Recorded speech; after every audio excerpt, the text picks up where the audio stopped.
Rock Doctor. My first attempt at going live, not knowing what I'm doing, and with an iffy internet connection. So here we go. So what I'm going to do, which is what I always do, is go over my 4 essential licks. Oh wait, one more thing. Hold on.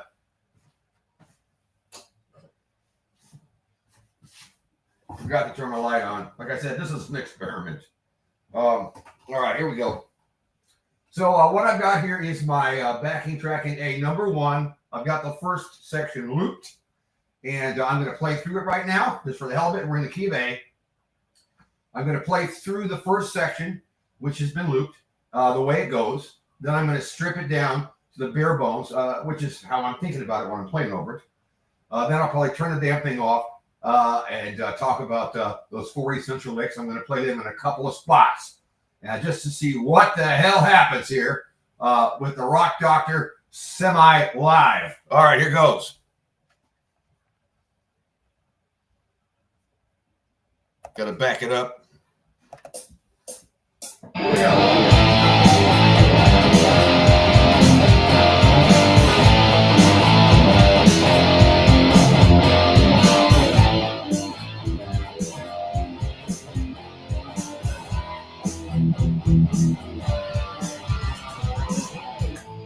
All right. So there was actually how I wrote that. Now I'm going to fire it up again. I'm going to play it in a stripped down version, and the reason is twofold. First, I wanted to demonstrate that the chords are paired up in 2 measure sections, and I have a lick for each section. And the thing about licks, as you're learning, is the licks last for 2 measures, and the last note has to be a chord tone of the chord underneath. So check this out. Okay, let's run this again. And I'm going to play the stripped down version of the chords and talk about that for a minute. Hey, to F. Really A minor. One more of those. Followed by this, E and G.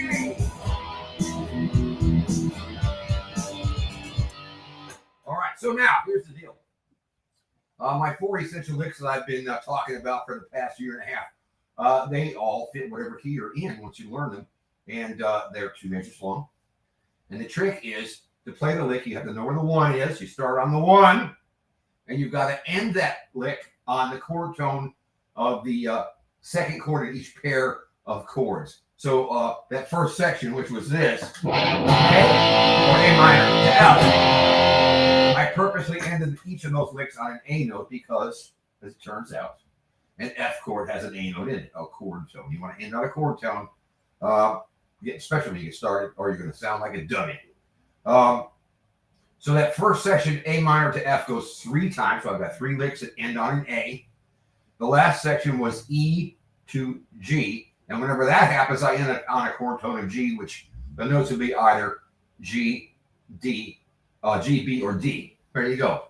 So now, let me fire it up again, and I'm going to play through the 4 essential licks in the home position in the 5th fret region, and I'll do them all.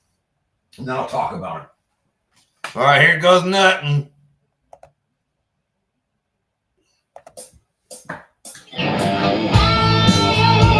That's essential lick 1. Essential lick 2. Essential lick 3. Here's number 4. One more time. What the hell? Essential lick 1. Number 2. Yeah. Number 3. Number 4. All right, so what was going on there?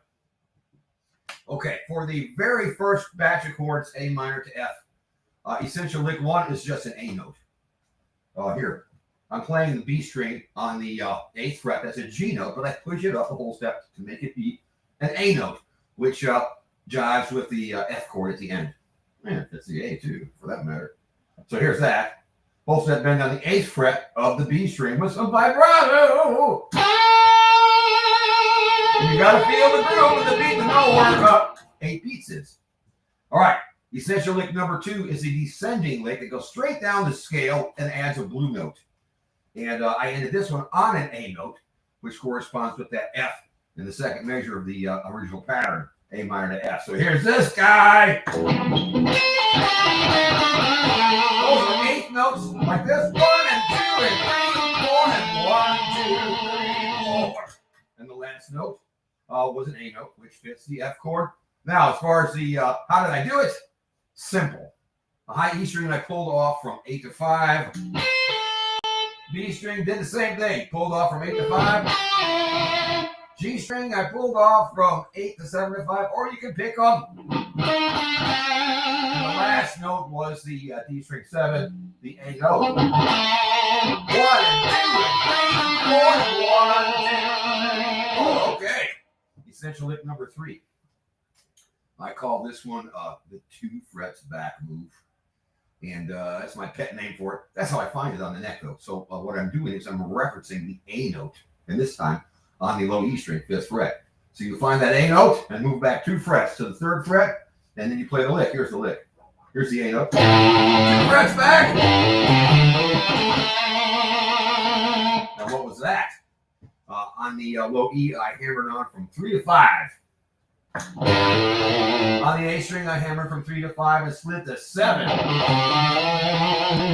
And then at the end, I went to the D string and played 5, 7, 7. Don't ask me why I played 2, 7. Well, I'll tell you why in a minute. Here's why. 1 and 2 and 3 and 4. And I like the way that sounded. I could have maybe done this. 1 and 2 and 3 and 4 and 1, 2. I let go. Personal preference. But I ended on the A note again, because I was playing over the A minor to F change. Okay, now check this out. Essential lick number 4 normally goes like this if I ended on A.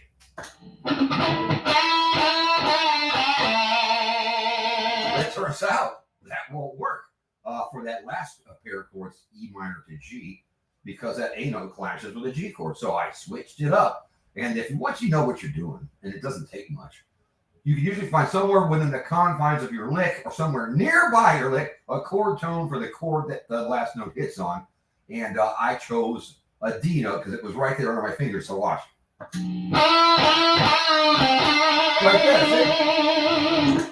So that time what I did was I went to the G string and bent the 7th fret 3 times, released it, pulled it off to 5, and went back to 7 for the chord tone there at the end, a D note.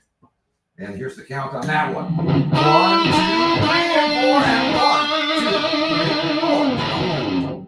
All right. Now let's go do the same stuff. Let's do it all again in the 12th position with this pentatonic. I call this pentatonic shape number 3. The important thing here to know is I'm referencing the A note again. Where is the A note? It's not on the E string this time. It's on the A string, 12th fret. So check this out. I'm going to play the 5th fret A pentatonic minor without the blue note in the home position, okay? And notice the fingering. I think about the shape. So the first 2 notes on the low E string, 5 to 8, I call that the big stretch, right? Then I've got 3 more strings to go where all the notes are on 5, 7, the little stretch. Then I've got another big stretch on the B string, 5 to 8. Well, turns out if you find the A note on the A string, the same crap happens. The same thing. You have to make an adjustment for the B string tuning, but watch. So what I'm trying to say is the first move there, where the A note is on the A string 12th fret, I've got the big stretch again. Okay? Now after that, I'm going to go to the D string, and I'm going to do the little stretch from 12 to 14. Same thing on the G. When I get to the B, though, 12 and 14 sounds like shit. Oh! So I move it up to 13 and 15. Now I got this. Finally, on the high E, I've got 12 and 15 and another big stretch. So in my mind, the fingering really is the same between pentatonic 3 in the 12th position and pentatonic 1, the home scale, in the 5th. They're the same. 5th position's the same. You just have to make that adjustment where you get to the B string. All right. Now let me back the track up again, and I'm going to play all 4 licks again.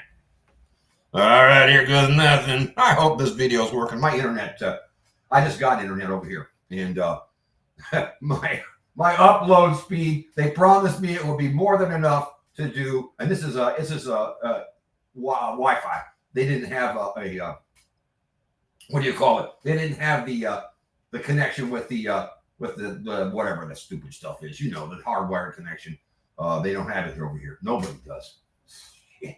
Anyway, yeah. All right, I'm backing it up. And here goes nothing.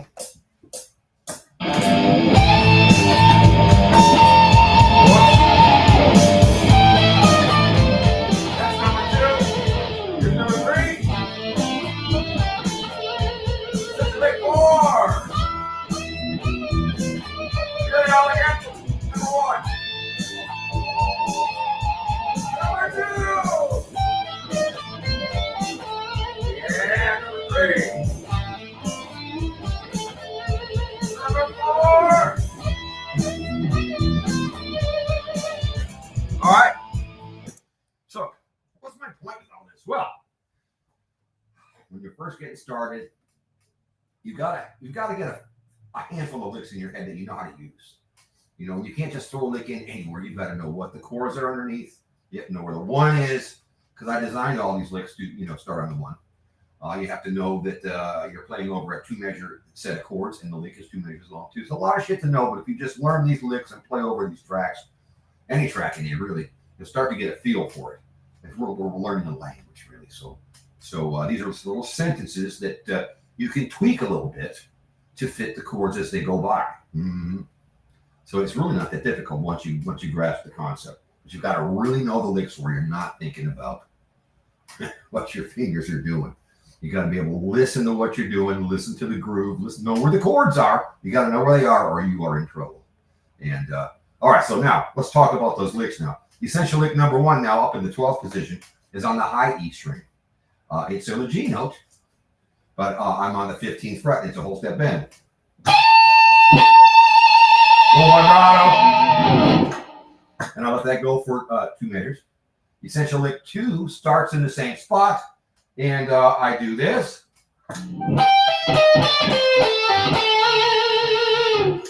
Which was the high E string I pulled off from 15 to 12. Then I went over to the G string and I added the blue note. I won't talk about why, but I played this 16, 15, and 13.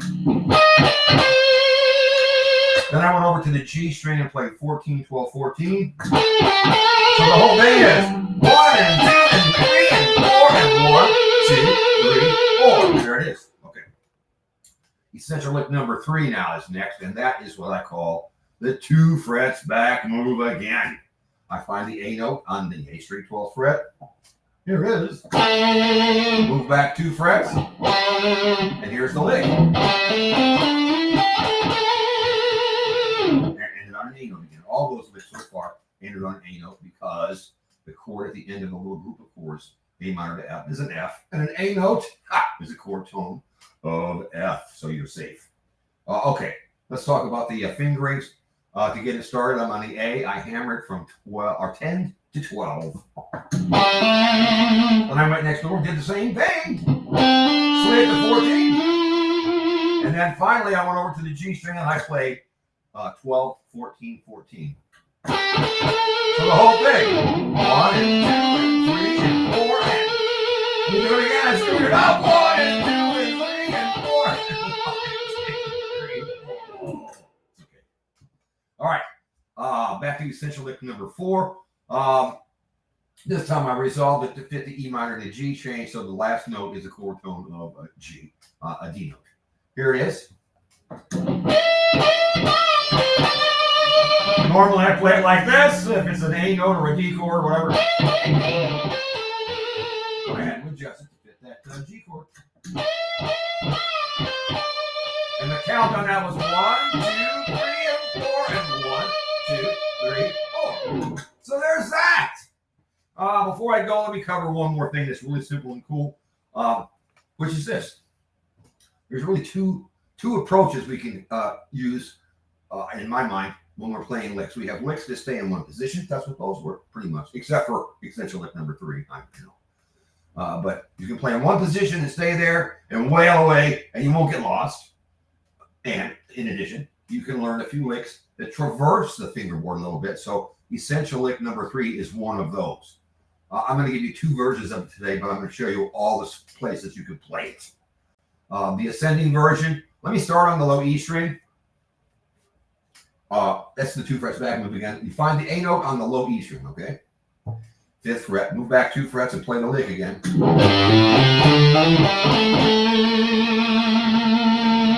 I had my treble turned off.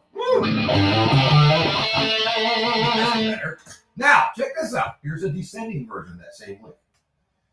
So I kind of started where I finished here. So I start on the D string 7, and I do this. Check it out. Still the same amount of notes. 1 and 2 and 3 and 4. 1, 2, 3, 4. Now, what was the fingering say? What were the frets? On the D string, I pulled off from, or picked, it doesn't matter, from 7 to 5. Then I went to the A string and I played 7, 6, 5, 3. Finished up on the low E string 5. So there's that one. Now check this out. You can play that lick, that 2 frets back moves I call it, anywhere there's an A note, as long as you have enough strings left to do it. So let's go to the A string now and do it. Okay, here's the A string 12th fret. There's my A. Go back 2 frets. Here it is. Same lick. The descending guy, same thing too. Exactly the same, just in a different spot. If you learned the first one, you got the rest of them. All right. Now let's do the same thing on the D string. Let's find the A note on the D string. Where is it? 7. What do? You move back 2 frets. And here's what we got. But don't do this! Oh, shit! Why? Because of the tuning, you've got to move up 1 fret there. So you just want something to learn. So the frets on that one were D string, I hammered from 5 to 7. Then I went over to the G string, hammered from 5 to 7, and slid to 9. Then I went over to the B string and I played 8, 10, 10. Here's the descending version of it. Some of my students get confused on this one because of the offset with the B string, but here it is. Look. So that time, fingering wise, I started on the B and I played 10 to 8, pulled off, I think. Yep. Then I shifted my hand back 1 fret to get the rest of this. On the G, I've got 9, 8, 7, slide to 5. Oh, shit! And I finish up on the D string 7th fret. I hit that one twice. There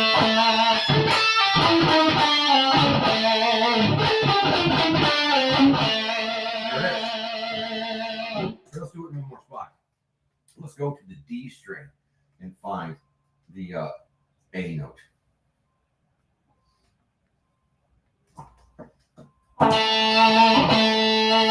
Oh, I just did that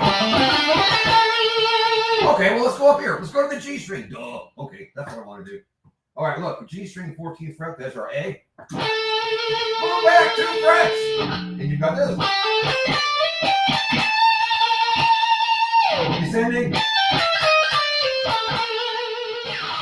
All right, fingering wise. What did I do there? On the G string, I hammered from 12 to 14. Then I went to the B string and shifted up 1 fret because of the tuning. And I played 13, hammer to 15, slide to 17. Then I finished up on the high E string, 15, 17, 17. The descending one. Notice I use my middle finger there because it's in the right spot. Okay, so what were the frets on the descending version of it? Here we go. I E string, 17, pull off to 15. Then I went over to the B string and I played 17, 16, 15, slide to 13. And then I get 14 on the G string twice with my middle finger. So as you can see though, if you know how to use that lick, you can work your way up from the 3rd and 5th positions all the way the hell up to here. I wouldn't recommend playing the same lick over and over, but you see what I'm saying. You can work your way up with it. Like you might be riffing here.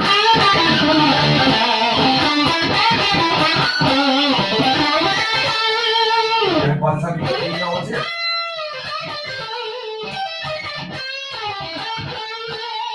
And if you do it here,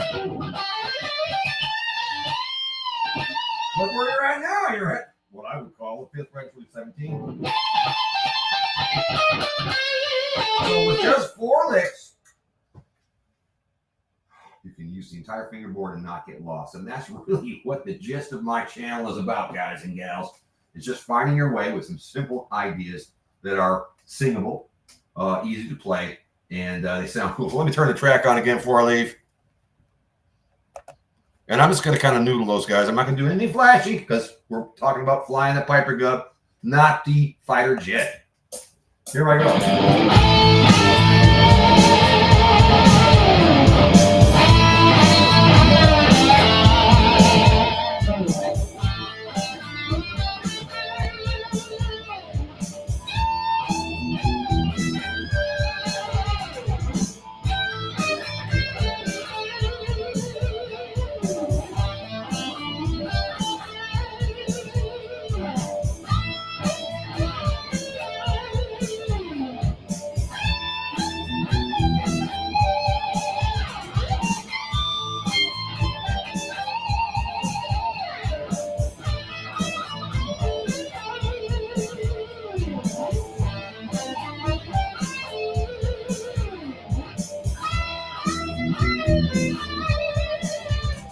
All right. Well, I guess that's it for my test. I don't know what this thing's going to look like. Hopefully it's not all pixelated and garbled. But there you go. My first real live stream with my iffy internet connection. It's me, the Rock Doctor. Don't forget to like, share, subscribe, leave a comment, order me a pizza, find me a bass player who knows all the songs I'm going to sing.